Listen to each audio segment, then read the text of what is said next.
recruitment and compensation. Two things that certainly in the medical community are tough today. I know with nursing, just about anywhere, right? You guys struggle with keeping staff and attracting the right kinds of staff. So we're going to look at all types of staff. We're going to look at your key positions.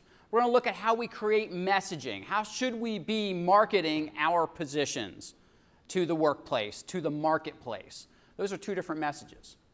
So in order to do that, we first have to look at who's in our workforce. How many generations are present in your workforces right now?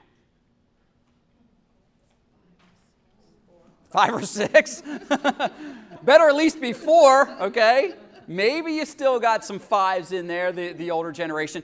We're going to look very quickly. You've probably been to sessions that talk about the generations, what makes them different. And I don't want to spend a whole lot of time on that. What I want to focus on is what do those generations need to hear in order to say, you know what, there's something at that workplace for me. And that's the biggest difference between the generations. Forget all the other stuff. It's how we like to communicate, what we like to hear. And so if we don't have a recruiting message that's designed to go after the demographic we're trying to target, it's going to fall on deaf ears. If we create the right message, but we use the wrong medium for the wrong group, message gets lost. So we're going to look at that, and then we're going to turn that into how do we compensate our team? How do we build a system that rewards people for their efforts in helping our organizations achieve their strategic objectives? So let's take a look at the multi-generational workforce right now. So again, we have at least 4, probably for some of you still have maybe 5 generations in your workplace. You've got the veteran generation or the greatest generation, the boomers, the Xers, the millennials, and now Gen Z. Okay? And we'll take a look at each one of them. But one of the key things that we have to think about is that the workforce demographic is changing. Whether we like it or not, it's changing. How many of you think that the millennials are a bunch of problem children? It's okay. Only a couple of you, really, because some of the rest of you are millennials. I happen to not agree with that. Because, folks, how old are the millennials right now? They're in their 30s, almost 40. They are not children any longer, okay? And the longer, sorry boomers, because it's mostly you guys that think they're still kids, the longer you think they're kids, the less respect they have in the workplace, and they will not stay in a workplace they are not respected. That's a huge demographic change. A good friend from an HR association back home, we were chatting about this topic. She's a solid millennial.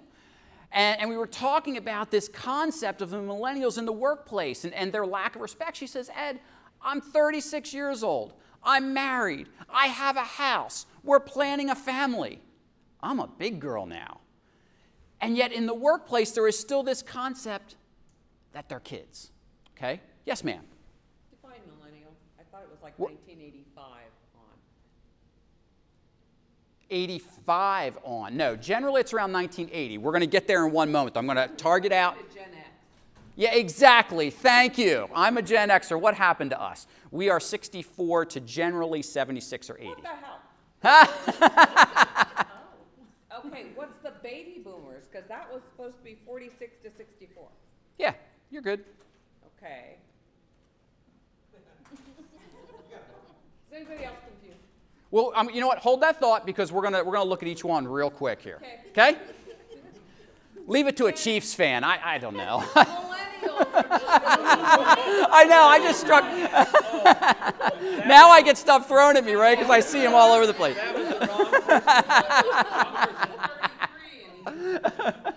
All right. So hold that thought. So. Ultimately, what we need to do is have a recruiting message that's going to appeal to the various generations.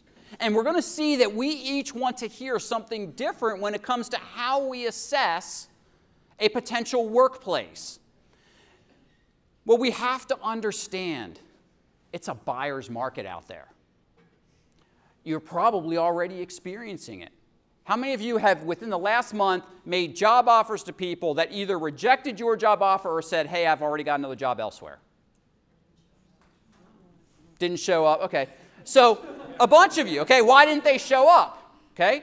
People want, there's a big A concept now of ghosting in the workplace.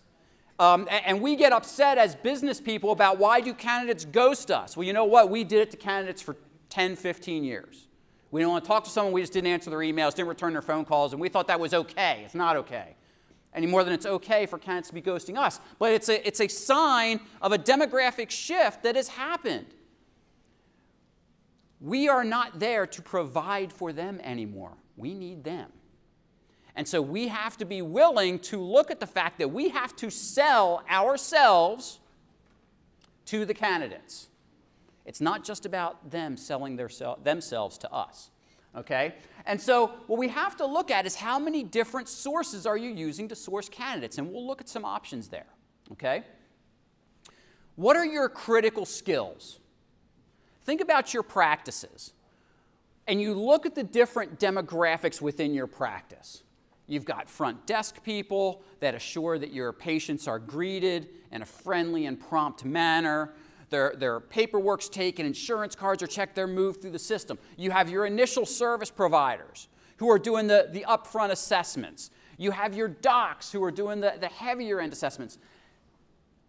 Our customers are expecting something different in terms of their relationship with those folks.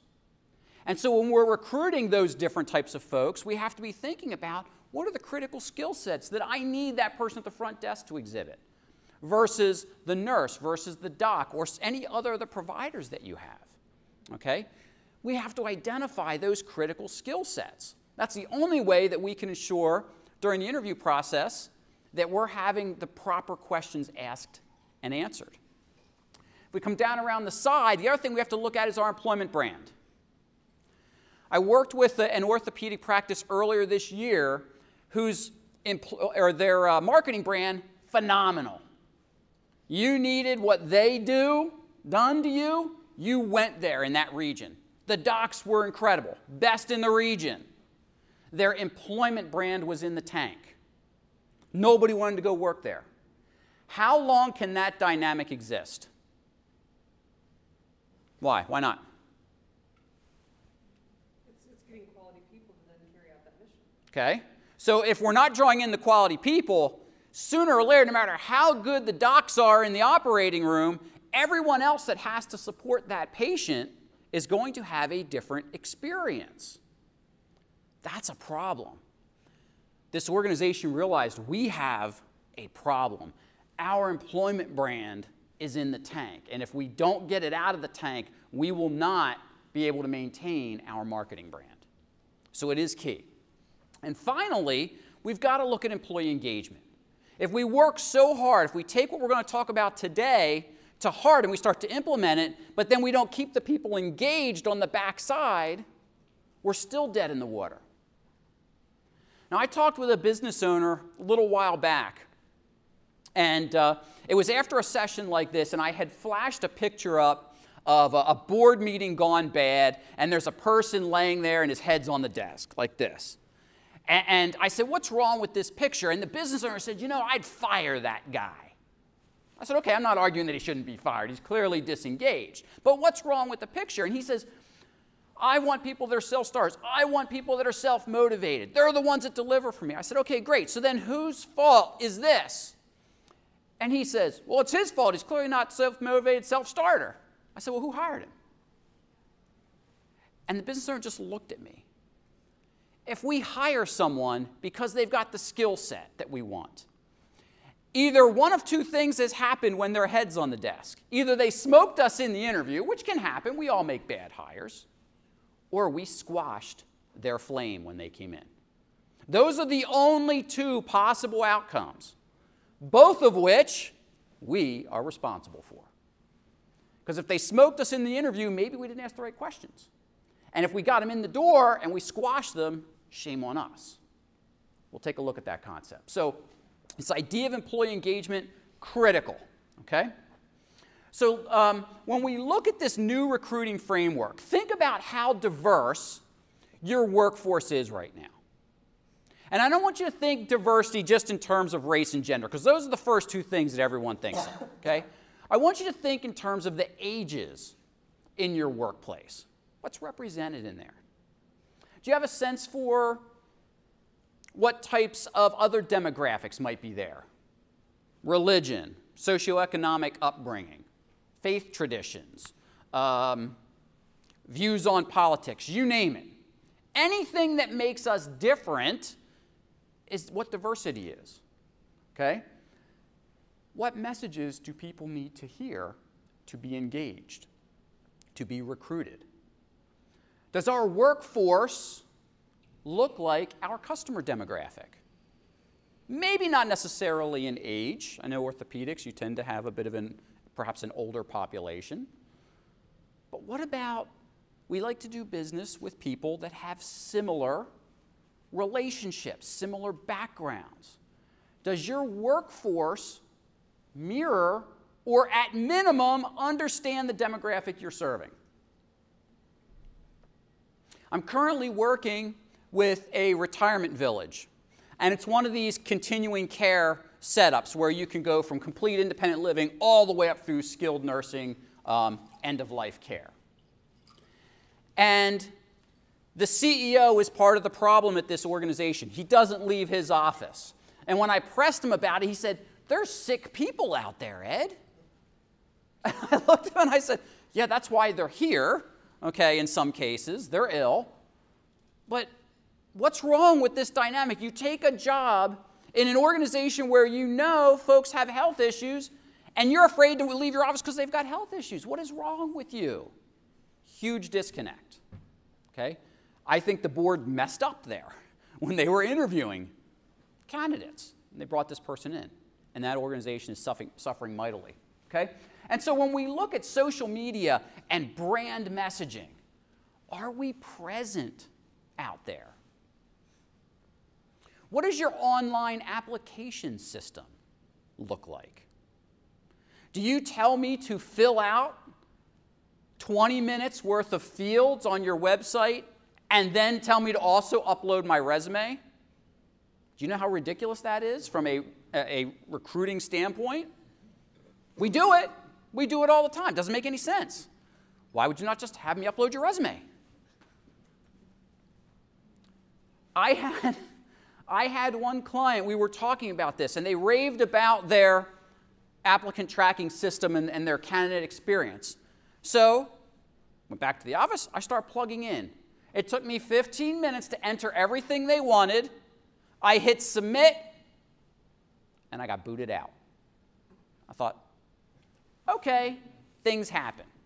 I was on my desktop. I thought, I'm going to try it on my laptop. What do you think happened? Now, if I'm a candidate, I'm probably not doing it the second time. And I sure as heck am not doing it a third time. So when's the last time we've looked at those kinds of things? Have we created barriers for folks to even get into our system? I don't know. If we haven't looked at it, we don't know. Okay? So the slides are available for you or will be made available to you, but I've put a couple questions out here for you to ask yourselves, ask your management team about what's going on in your workplace with regards to your recruiting messages. How many of you have full-time or even a part-time HR person, whether in-house or outside, that handle recruiting for you? Okay, about half of you. Okay. So I would challenge these folks on these questions. And again, you'll have several of the, you'll have these slides that you can ask these questions, but it's great homework for you. Okay? This is a big one. How prepared are we to handle the changing workforce? I forget what the statistic is, but I think it's somewhere around millions, I know it's millions, we'll stop there, of baby boomers retiring every single month. The workforce is getting younger and younger, and they want different things, as we're going to see here in a moment. Okay, so let's skip over some of these questions. You'll have them to take back. So let's look, to your point, ma'am, who is what around here? Okay, so we've got the silent generation. They're called the greatest generation. They're called the veterans. A lot of different aliases, okay? 1929 to 1945 is the generally accepted range, okay? Depending on what theorist you read, you may see slightly different year ranges on these generations, but they're all always within a couple years from each other, okay? And so when you look up here, these folks are loyal employees, and you probably still have some, maybe at the younger end of this spectrum, who are in your workplace. They're going to be in their 70s, obviously. How many of you have some people in their 70s in your workplace? Okay, great. So we've got them, all right? Look at what they want to hear. The recruiting message, if you're talking to someone that's in this age group, they need stability, and they're typically there because they want the benefits. So our recruiting message to this group, and certainly when we're sitting in the interview and we're talking with them about the position, what we have to offer, we want to talk about stability and benefits, especially if they're highlights of what we can offer, because that's what these folks want to hear, okay? These folks are relatively competent at using job boards, but a lot of times these folks are the type, they will come in with a resume to your office. And so what you have to think about is whether or not, if you are a completely electronic application type organization, how are you going to handle that if this person maybe isn't as tech savvy with using the computer as you might like, and they just want to drop their resume off? Can someone walk them through? Can HR come down and work with them to get that information input if that's how you have to have it done? It's something to think about, okay? I know several organizations back home, a lot of times these folks are parking valets, they're greeters in the workplace, that sort of thing. So perhaps computer skills are not critical for them. So to rule them out because they can't use our applicant tracking system is kind of silly. Okay, let's look at the boomers. Okay, boomers, 46 to 64, they're pretty solid in terms of those years, okay? Generally, the baby boomer generation was known for their hard work, and they're kind of working to live. Work hard, party hard kind of environment, okay? Now we've got boomers that are for the most part, unless they're on the younger side there, the early 60s, you've got boomers that are phasing into retirement very, very quickly. And so that's something that's important to them. Again, we've got, you see the stability and the benefits are still up there, but salary is still up there as well. Many boomers want to phase into retirement. They want to work, 30 hours for this year and 20 hours for next year and so on, and kind of work themselves out of the position. Can we do that? Can we allow that? Is that something that we want to encourage in our recruiting message? That we have part-time and flexible hour type arrangements available. Now, I realize not everything that you do can allow for flexibility. Not every position can allow for flexible hours. I get that. You need a receptionist to greet your patients coming in, and that person has to be there at 7 a.m. when the doors open and stay till 8 p.m. when the doors close. Okay, I get that. But I'm willing to bet if you think creatively, there are plenty of positions you could flex around a little bit. What's the biggest thing that I hear that's a detriment to flex time in the workplace? Anyone want to guess? Supervision. Okay, supervision is a problem. I hear that one. Productivity. Interesting. Productivity. Hours. Who said hours? How so? Ah, so we got the remote work thing going on. Interesting. Anyone got problems with remote work? Yes. You don't do it anymore. Why not? Just can't keep up with them. It's just, interesting. now we probably could because Okay. we have a different practice management system. But Okay. before, you just couldn't keep up with what they were actually doing. Okay. I hear that one a lot. Can't keep up with what these work-from-home people are doing. Okay? I'd ask you to rethink that mentality for a moment. Why do you hire people? And don't tell me to do a job. Why do you hire people? Because you expect them to do what? No, not work. They're not working in the coal mines. What do you need your people to do? Okay, there are tasks that have to be done, but why? I'm sorry? Okay. Thank you. We hire people to fulfill our mission. That's it. Nothing more, nothing less. Okay? In our field, now you all have different mission statements, but what essentially is your mission? Take care of the patients. Take care of the patients. Okay? So what is it that your people are charged with doing related to taking care of the patient? Do they need to be sitting at the desk to do that? Depends. This practice that I was referring to earlier, they were telling me how they could not hire a medical coder. And I didn't understand this, because back home, you should be able to hire medical coders.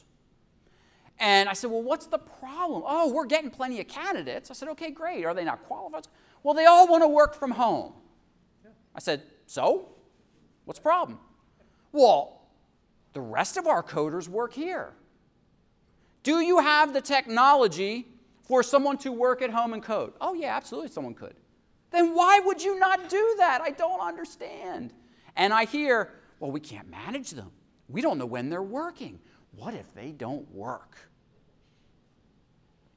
To which my response is, if you hire someone that you can't trust, why are you hiring them to begin with?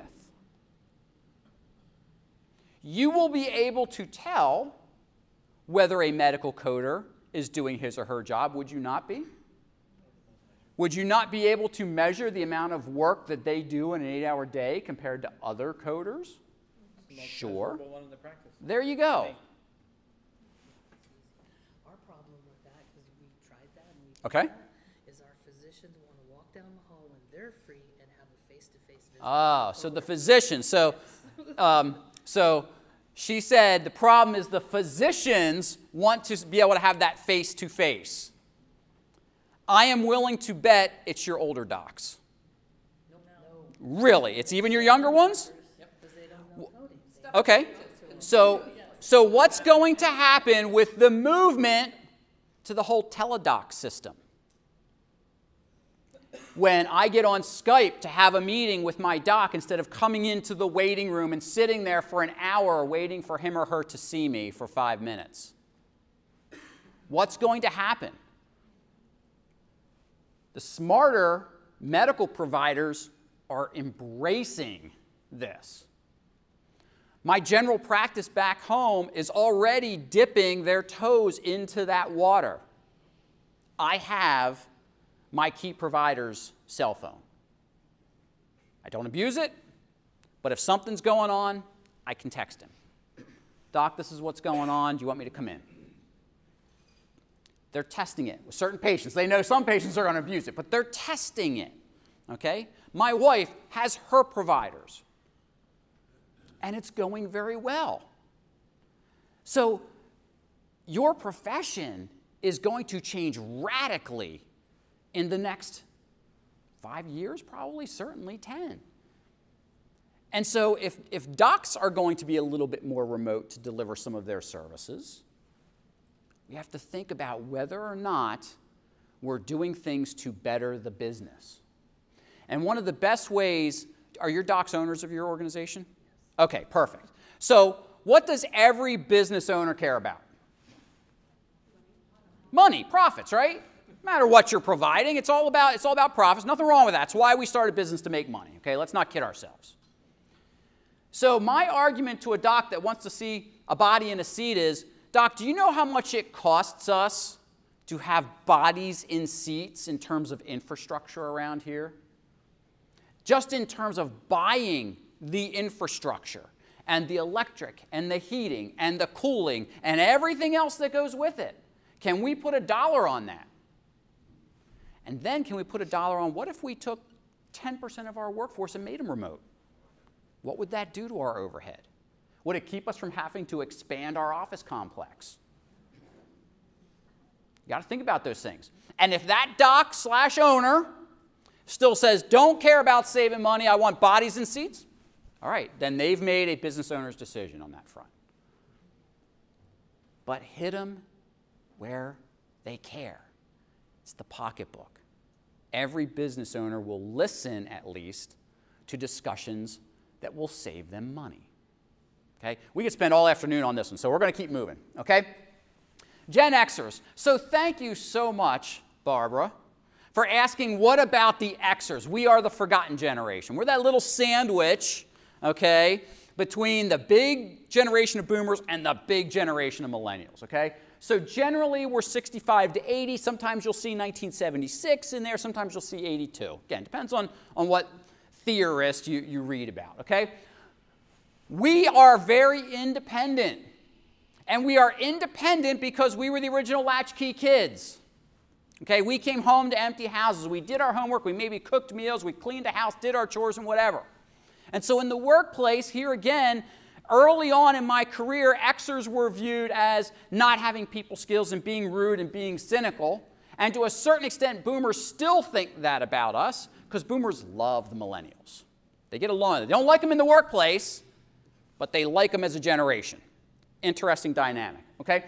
So what we need to hear is we want to be rewarded for our performance. Quite honestly, it's one of the reasons I went into business for myself. I didn't want someone else controlling what it is that I do, okay, and my ability to impact the world. Most Xers have that mentality. Pay me for the work that I do and the results that I get. Don't pay me to punch a clock. That's a very different mindset from, and we'll see it a little bit in the Ys, but from the previous generations, okay? We want to work hard, we want to play hard. Just like the boomers, only boomers were willing to put in lots of extra hours. To them, that was working hard, not to the Xers. We're not big on working overtime and 60-hour weeks, okay? Because we want to play. We want to have families, okay? We want that time. That's a whole different recruiting message, okay? Again, you're going to find us through social media campaigns. You know, we're very prominent and capable of looking at Twitter and Facebook and LinkedIn and all those places, and you guys should be all of those places with your recruiting brand, okay? Millennials, also called Gen Y. If you've heard them both, it's because they're the same thing, okay? Typically, we hear them more called the millennials, okay? But they're also Gen Y, okay? 81 to 92-ish. These folks, start thinking about it at 92, they're 30-some years old now. They're not kids anymore. They've been in the workplace a good long time. Their student loans are getting paid down. They're contributing members of society. They're putting money back into the economy. They're doing all of these things, okay? Now, if you look at what they want the team collaboration. They want the flexibility. They've grown up with technology. They know what they can do when they're not sitting in a seat. You guys are here at a conference for the next 3 days. Are you going to do some work while you're here at the conference? Okay, hopefully. Do you realize that while you're here, you are all remote workers? And your work is not going to suffer, is it? I don't think any one of you would raise your hand and say, oh, my work's going to suffer the next 3 days because I'm at a conference and I'm a remote worker. So think about that for a moment. Actually, you know what? I was highly productive this morning because I was out of my office. Highly productive. I'm wrapping up my first book right now. I'm in full-on editing, and there was nothing better than sitting with my coffee this morning, overlooking the lake out there, and being able to just stay focused on that book. No phone ringing, no anything. I got so much done this morning because I was out of the office. And most people will tell you that they can be much more highly productive when they're out of the office. And that's all the millennials are telling us is we can be flexible. We want it because we can be very productive outside the office. Okay? Again, smartphone apps, not so much college campuses anymore unless you're going after perhaps master's degreed folks or physicians that are still coming out of med school, that sort of thing. Okay? Gen Z, these are the youngest folks in the workplace. We don't have a formal end of their generation just yet in terms of the years. Okay, that'll take us a little bit out a little bit until we figure out, okay, where does this group end? All right, but they are starting to enter the workforce now. My middle daughter was born in '96, so she's a solid Z. Just graduated in December. Just got her first professional job in the last couple of months. Okay, so they are entering the workforce. They want something different than the millennials. People are confusing today's recent college grads with the millennials. They want some different things, okay? They want that work-life fit. You've seen that as a theme, Gen X, the millennials, and now Gen Z. They want the work-life fit. Why do they want it? Because the Gen Zs are the kids of the Xers and the millennials who both wanted it. My daughters don't remember me putting on a suit and tie to go to work, because for the bulk of their lives, I have been self-employed. And so I was able to be there for field trips and coach their teams and get them off the bus or take them to school and do those things. And so that's their concept. In fact, my middle daughter, who just got her professional position, says, Dad, you know, 23 and I'm not sure I still understand what you do. Okay? So, but they've seen us having the flexibility to maybe leave the office early. And they're saying, you know what, I want that too. I want that balance. And I'm not going to be penalized if I got to go run an errand at lunch and I'm 10 minutes late coming back. Or I got to take an hour because I got a doctor appointment or something like that. They want that kind of fit or that integration. Okay? Notice I have never used the term work-life balance. Do not confuse balance. Balance is everything is in symmetry. Do you want to play as much as you work? Anyone here rather play more than they work? Okay? That's work-life fit. How do you fit personal and work together? Much more appropriate than talking about work-life balance. Okay? So, when we look at Gen Zs, they are still out there on social media, though not as much with Facebook, interestingly enough. You know who one of the biggest generational users of Facebook is? What's that? It is the boomers. I'm not on Facebook. A lot of my friends, not on Facebook. My wife, not on Facebook. My kids, they're on it, but they don't really use it. So again, we've got to know our demographics. If we're going to go out and recruit, and we think, oh, I'm going to take out Facebook ads, great, yay. Not if the target demographic's not out there, okay? But start looking at smartphone apps. You guys all play games on your smartphone, right? You sit there and you're playing Candy Crush and Solitaire and whatever else, and you get those annoying ad pop-ups, right? It's how the games are still free. You could be one of those annoying ad pop-ups on a game that advertised your positions if you so chose. Okay? Someone's got to buy those ad spaces. So if you know where your demographic is, why not? Something to think about. Okay, so here are a couple strategies. Again, we're going to move along pretty quickly here because I also want to make sure we have time to cover the engagement and the pay piece. All right? So the whole online recruiting thing, highly economical. You are all online with your ads, I hope. You're posting on Monster, Career Builder, Indeed. Where else? ZipRecruiter, perfect one because it blasts out to lots of different. Okay, you got to be out there. It's cheap, it's effective, hits lots of people. Okay, got to be recruiting online. Okay, how many of you recruit on LinkedIn? 1, 2, 3. Got to be on LinkedIn, folks, especially for your professional positions because those people are on LinkedIn. And it doesn't mean you got to take out ads on LinkedIn. You could troll, right? You could type in, who is a nurse manager? And I want a nurse manager in the St. Louis area. And it'll pop in for you. And you could passively go or actively go after these people who maybe they're not looking, so they won't go to an ad board. But if you reached out and said, hey, we love your skill set. We'd love you to talk to you about it. Ooh, hey, they like me. Maybe I'll go talk to them. That's one of the best ways to use LinkedIn. Okay.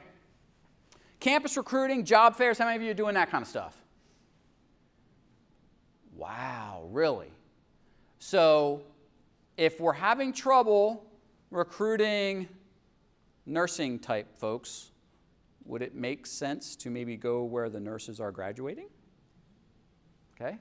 It's something to think about. You should have a relationship with the schools in your area that are pumping out the level of nurse that you need, whether it's LPN, CNA, RN, whatever.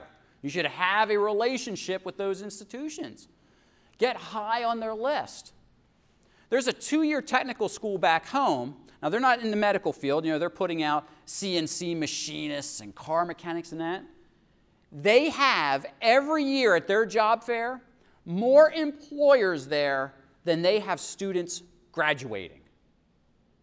That's how highly sought after their students are.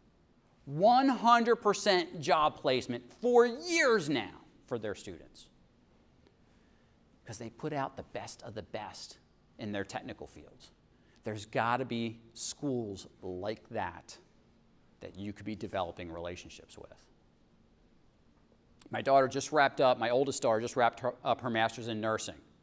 And she was in her last year of that and was already getting recruited because she was at Hopkins. And again, Hopkins is another one back home in Baltimore that these students get recruited. If you're getting good grades, you are getting recruited, and they're getting job offers well before graduation. That's where you got to grab them. Don't wait for them to graduate. Go get them. Go talk to them where they are now. Okay? Again, university partnerships talked about that. Targeted recruitment. Maybe it's a certain demographic, a certain geography you're going after. Back home, between my county and the county next to us is the Susquehanna River. Okay? It's not a big river. It's not the Mississippi, for Pete's sake. At its widest point, it's a mile wide, and that happens to be about where the separation between my county and this next county over is. Nobody wants to drive across the Susquehanna. It may as well be the Grand Canyon. And so I was talking to this firm over there, and they were going to go recruit in Lancaster. And I said, do you understand that you have an uphill battle? But Ed, it's only a 30-minute ride. I understand that. I'm just telling you, if you're not prepared to go talk to these candidates about the fact that it's only a 30-minute ride, they're not going to come to your booth. So again, what's the message that we're going with? And the recruiter looked at me, she's like, huh, guess that's why we don't get people from that county. Hello? If we're banging our head against the wall wondering why we're not getting the kinds of candidates we want, maybe we have to look at what we're doing. Do we keep doing the same thing over and over again? Definition of? Thank you. Okay. Internships. Any of you guys got internships? Okay, good. Job shadowing, where you allow students to come in and job shadow, see the work. Okay? The practice I was working with back home earlier this year, they have their own on-site hospital. So they've got a 24/7 situation going on. When did I tell them they need to be interviewing night shift personnel? At night. 2 o'clock in the morning. Because why would you not? It makes no sense in my mind to bring in a night shift nurse and interview her or him at 9 o'clock in the morning. They're functioning at 9 o'clock in the morning. I need to know if they're going to function at 2 o'clock in the morning. That's what I need to know. When I was still in industry, it's what I did. I was in a 24/7 operation. If you wanted to work the morning shift, you came in, you interviewed with me at 4 o'clock in the morning. If you worked the evening shift, I interviewed you at 10 o'clock at night. We absolutely interviewed during those times. I could tell a lot about a person by how they presented themselves during the time at which they would normally be working. That takes extra dedication of our HR team and or those of us in this room. But you will drive a better candidate experience and a much better hiring ratio, guaranteed, okay? And then you've got your current employees. If they're happy, they're going to talk to their friends, right? I was working with a medical practice where employees were turning in referrals and HR was forgetting to call the people. Problem? Huge problem. I was out talking to some of the folks on the floor and it said, we will not go to the HR function anymore because they don't call our referrals. Or they call them and then they never schedule them. And then one lady says to me, oh yeah, you know what? I was working here for 3 months and HR called me for an interview. I said, wait, what? And she says, yeah, I was employed here for 3 months and HR called me because I was still on some referral list, asking me if I wanted an interview. I've been employed here for 3 months. You've been giving me paychecks every other week for 3 months. Clearly, you see why I was in there working with him, okay? But there are issues. And again, could some of that be going on in your organization? We don't know about it. Word of mouth is the biggest, most positive thing you have for building your employment brand. What do your people say about working at your organization? Okay? I'm working with a small credit union right now that's in complete disarray on this front. I'm interviewing the staff. And I said, if we were at a picnic and I asked you what you do for a living, what would you say? And the one woman says, well, I'd say I was in banking. I say, oh, well, tell me about your organization. She goes, oh, no, I would never tell you I worked here. Really now? Let's talk about that. Then I was interviewing the next person. What do you think she told me? Same thing. And the next person, the same thing. And the next person, the same thing. And let me tell you something. These were not frontline tellers. These were management people. Some of them in the C-suite. Word of mouth is that critical. That comes back to your employment brand. What are your people saying about you out on the street? You guys know about Glassdoor.com? You should. Get on it. Type in your practice name. See what's out there. It's going to be lots of Rotten Tomatoes. There's probably not going to be a whole lot of good stuff. Okay? It's just like when you go to a restaurant. Many people don't say, oh, it's the most wonderful meal I ever had. Go there. Most people are like, it's a fly in my soup, and this happened, and that happened, and the waitress did this, and you know. So you got to take it with a grain of salt, but you at least have to know what people are saying about you. It's critical, okay? So your employees, I believe, can make or break your recruiting. Not just in terms of the referral process, but in how they accept new people in, and in how maybe they take part in the recruiting process. Should you send some of your employees to job fairs? Absolutely. Should maybe some of your employees interview people for the kind of positions that they're also in? Absolutely. Should you be doing peer-level training? Absolutely. My nurse daughter just texted me last night. She finished up orientation. It's, I don't know, 3-4 month process at Hopkins. And she shows me what the nurses, she's in one of the ICU units, what they did to congratulate her for getting through her first, I think their orientation is like 120 days, something like that. It was amazing. Congratulations, we love having you on the team. They had a cake for her. Not HR, not management, the other nurses. Balloons at her workstation. The whiteboard, they had all signed it with little congrats. We love having you here. You're going to do great things with us. I'm getting chills just thinking about it. You can't, there is no amount of money that you can spend to get that. That's culture. And I'd ask you to think about, could something like that happen in your workplace right now without management saying, hey, we should be doing this? Is it happening? If not, why not? Because I'm willing to bet in your heart of hearts it may not be happening simply because people feel like they can't do it, or it's not right, or it shouldn't be done, or something along those lines. But think about it, okay? Employee retention is huge. Most organizations don't have a recruiting problem. They have a retention problem. You work so hard. You should know the numbers in terms of what it costs you to bring someone in. I guarantee you it's cheaper to keep them. Now, I'm not advocating keeping someone who's not contributing to the mission, who's not doing their job. Get them out the door fast and get someone in who will do those things. But retention of your workforce is critical. And that's where we're going to head with the engagement piece, okay?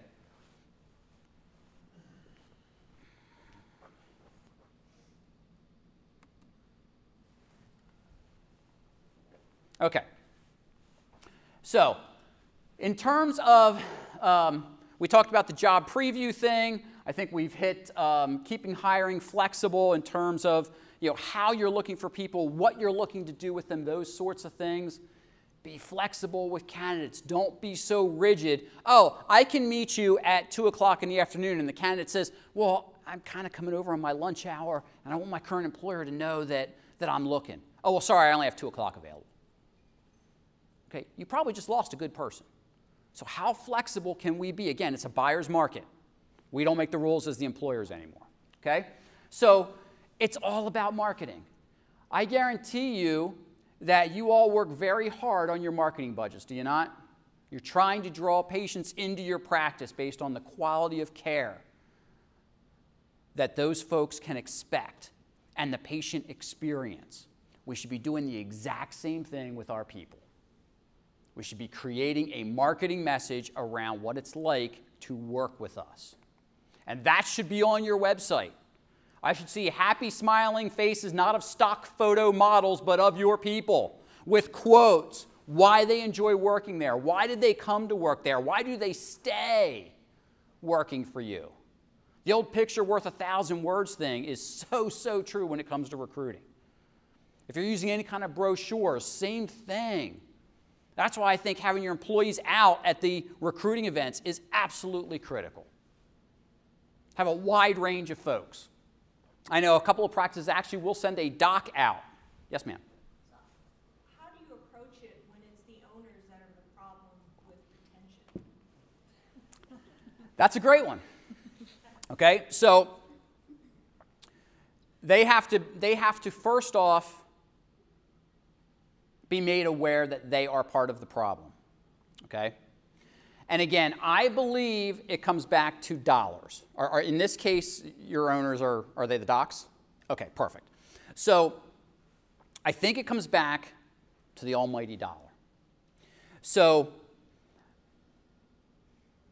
I sat down with some docs in a practice one time who were the bad boys. There was a group of 4 or 5 of them. And they were problematic. Nobody wanted to work with them. They were tyrants in the workplace. And they thought because they paid their staff more than the others that that would make up for it. No, it does not make up for it because nobody wanted to work with them. And so I had individual sit-downs with each of them to talk about how they were perceived in the workplace. And the one guy, we weren't even 5 minutes in, and it was effing this and GD that, and he just starts spouting off to me. And I let him. Now, I have the blessing to be the outside person, right? And I said, do you understand that how you just interacted with me is problematic? It was unprofessional. I don't want to sit here and listen to that. Your employees don't either. And every single time you treat someone like that, they leave. And then you go to HR complaining that you don't have enough people or the highly skilled people to work on your team in the operating room. Hello. Now, I'm not saying one session like that is going to do it, because it's not. I'm just saying that's the start of the discussion, is how their behavior impacts the business. That takes someone with some intestinal fortitude to sit down with one of the docs and have that discussion. In this particular practice, they had a very strong CEO. Non-doc, very strong CEO. And the president doc was also, he was pretty strong too. And so between the 3 of us, and it is still a work in progress, it really is, okay? 2 of the bad boys have since retired, okay? Because they weren't going to change, didn't want to change, so they've retired, okay? The others are making baby steps, okay? But it's a process. It's not going to happen overnight. I'd be happy to chat a little bit more afterwards. I want to keep moving, okay? So, in summary, in terms of recruiting, focus on what today's workers want. Make sure that you understand they're expecting more out of the employment relationship today. They want more. People want more, just like you. Think about what you want in the employment relationship. Why do you stay where you are? I had a CEO tell me one time, we were looking at pay, and we were looking at a pretty high-ranking female. And I said, well, you know, as we were looking at the pay, I said, she is severely underpaid compared to everyone else at her level, and she happened to be the only female. And the CFO looked at me and said, that's okay, she'll never leave, she loves it here. I said, irrelevant. Glad she loves it here. And let's just forget the whole gender pay discrimination thing for a moment.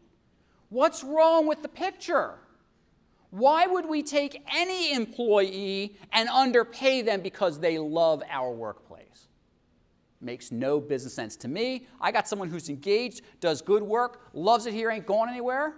I'm going to pay them more because they're worth more to me. I think that CFO got the point. Okay.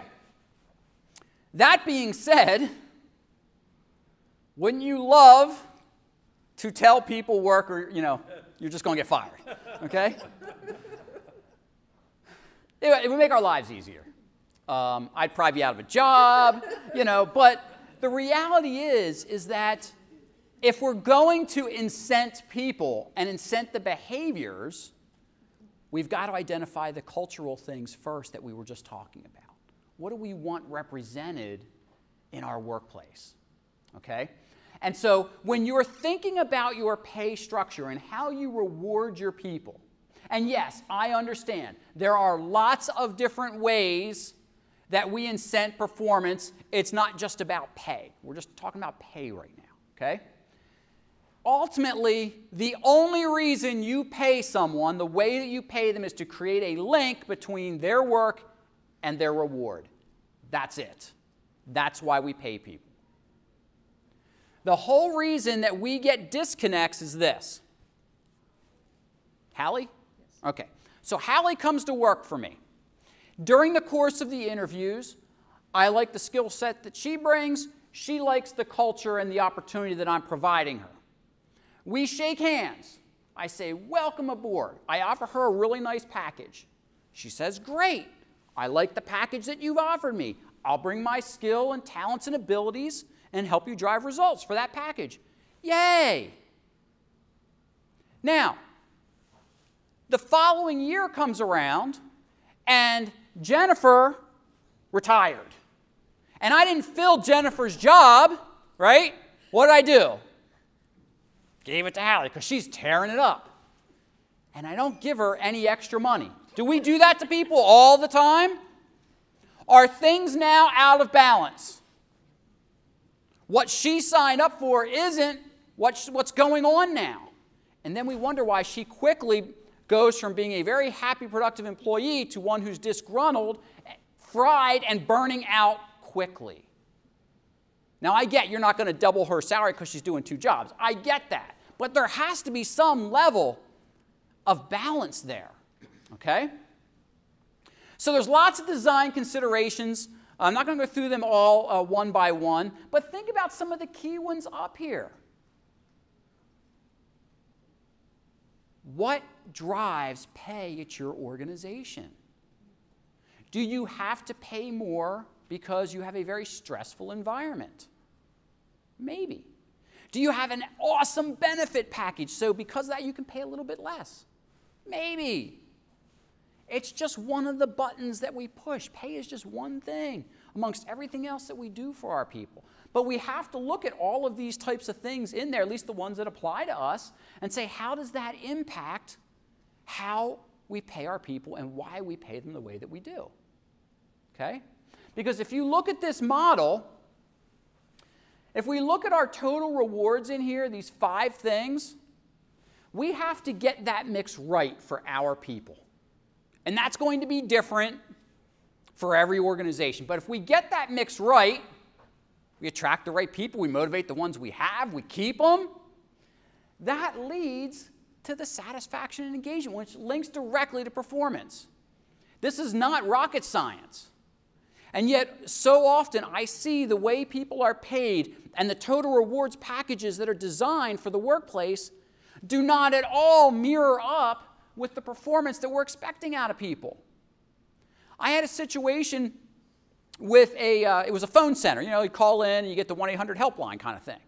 And this organization preached one-call resolution. Sounds good, right? When you guys call 1-800 numbers, you don't want to tell your story 5 times, okay? How do you think they were bonusing their people? Not transferring the call. Nope. Number of calls and time on the phone. Exactly, thank you. She said that makes no sense. It doesn't. Do you have practices, whether pay or otherwise, like that? Another healthcare organization I worked with, they had wellness days. Great. You guys all got wellness days?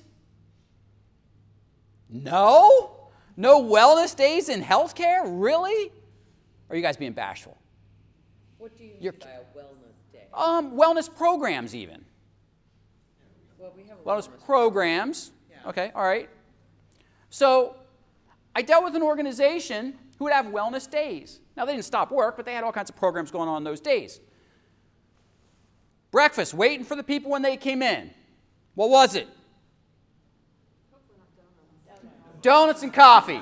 Yes. Lunch provided. What was lunch? Pizza. Now, I am not biased against donuts and pizza. Love them to death. Would eat them every day if I thought my heart could handle it. It flies in the face of it's a wellness day. What are we doing? Okay? We've got to think about the disconnects that we create, whether it's with pay or benefits or training or any of that stuff. It sends the wrong message, which impacts our employment brand. Okay? Take a look at this list. Quick test. I want you to pick the 3 things on this list that you believe are most important to your people. Real quick, jot them down. There's no right or wrong answer, but pick the top 3. There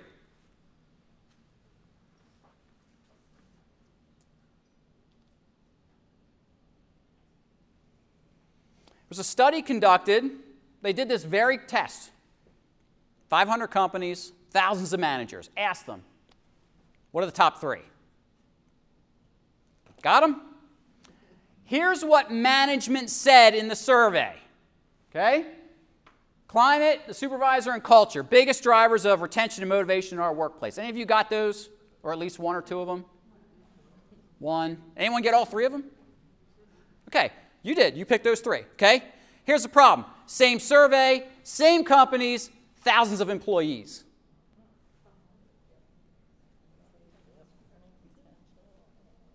Now, I don't care whether you agree with either of these lists. It's just a survey. But what does it tell us?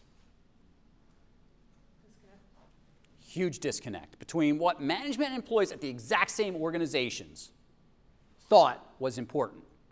How do we resolve that? Okay, communication, but how? It is so easy. How? Ask them. It's not hard. Give them this list. Why not? What's important to you? What's going to keep you happy and engaged and wanting to come drive business results with us? It's not hard. Your list will look different. Your management team, your employees, it'll look different than the list, and that's okay. We just got to get the top 3 in line. All right? Okay, so last point I want to make, and we're going to wrap up. Let's go back to Hallie and the work she was doing for me. She's knocking it out of the park, right? I give her a 2% pay raise because that was our budget. Is 2% enough to change her behavior? Nope. But we do it to our people all the time. We do. You do it to yourselves. Maybe you got 2.5% one time. How cool is that? I'm not a rocket scientist, but here's what I know. Let's just say I'm earning $50,000 a year. What's a 2% raise get me? How much? $1,000, right? $1,000. And I get paid every other week, so do that math. That's above my pay grade level. What I know is that after you take out taxes and all that other crap, what do you get? Pepperoni on that Wellness Day pizza. That's what you get, okay? And so what I've essentially done to Hallie is I said, thanks for killing it out of the park. You did a great job. Get pepperoni this week on me. Disconnect, okay? Think about how you're allotting your salary dollars. What if you took the same $1,000 and just gave it to her? Now, she's still only getting like $750 or $600, whatever, till all the taxes come out, but she's walking away with cold hard cash. And it's football season, and she wants to get a big screen TV so she can watch football with the family or something. I don't know. I'm just asking you to think about it. There are challenges with that, and we could talk all day about that. I just want you to think about, are you getting the return on your salary dollars, your training dollars, your benefit dollars, whatever it is that you're spending in that total comp? Okay? So if you go back, when you go back on Monday, and you're thinking about these items, think about the takeaways that I want you to think about are this. What's our message in the marketplace with regard to our employment brand? And why is it what it is? And secondly, when we look at those total rewards, comp, benefits, training, performance management, work life, when we look at that mix, where do we fall? Do we have the right mix? Are our people responding to it? And if not, what do we need to do to fix it? If you handle those two things, you will see an amazing shift in your employment brand and in your ability to recruit the top-notch talent that you need to take care of your patients. So again, thank you so much for having me and your willingness to chat, and look forward to seeing you again sometime soon.